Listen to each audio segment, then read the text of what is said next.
अब इसके बाद में नेक्स्ट कंसेप्ट हम लोग पढ़ेंगे मोल अंश, जिसे हम लोग बोलते हैं मोल प्रभाज या मोल फ्रैक्शंस, जिसे हम लोग डिनोट करते हैं एक्स से।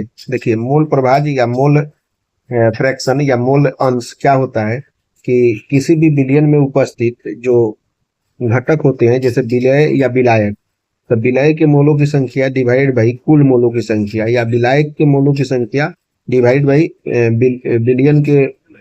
विलियन के मोलों की संख्या के अनुपात को हम लोग क्या कहते हैं, मोल अंश या मोल प्रभाज या मोल फ्रैक्शंस कहेंगे। यानी कि सिंपल भाषा में अगर हम बोले तो लिखेंगे किसी बिलियन में उपस्थित, लिखिएगा किसी बिलियन में उपस्थित, किसी बिलियन में उपस्थित, किसी बिलियन में उपस्थित किसी घटक का मोल प्रभाज, किसी घटक का मोल प्रभाज, घटक का मोल प्रभाज, मोल प्रभाज, घटक का मोल प्रभाज का मतलब ये हो जाता है कि मान लीजिए विलय का मोल प्रभाज या विलायक का मोल प्रभाज, किसी घटक का मोल प्रभाज उस घटक के मोलों की संख्या उस घटक के उस घटक के मोलों की संख्या उस घटक के मोलों की संख्या तथा कुल मोलों की संख्या के अनुपात के बराबर होता है, तथा कुल मोलों की संख्या के अनुपात के बराबर होता है, तथा कुल मोलों की संख्या के अनुपात के बराबर होता है, कुल मोलों की संख्या के अनुपात के बराबर होता है, अनुपात के बराबर होता है, बराबर होता है।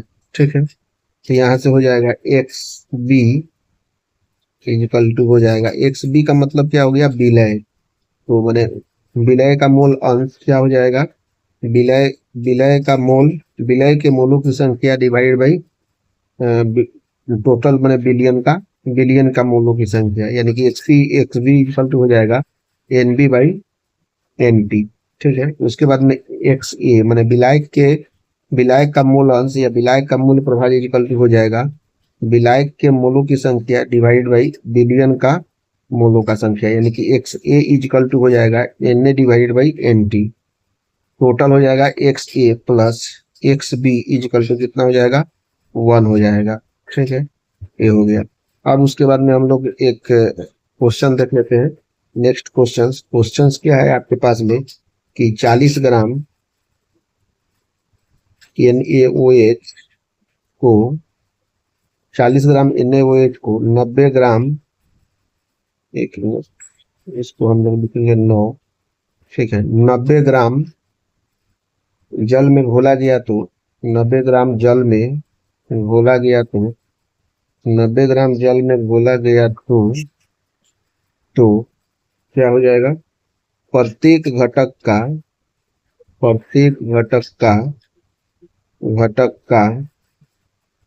मोल प्रभाज ज्ञात करें, प्रत्येक घटक का मोल प्रभाज ज्ञात करें, प्रत्येक घटक का मोल प्रभाज ज्ञात करें।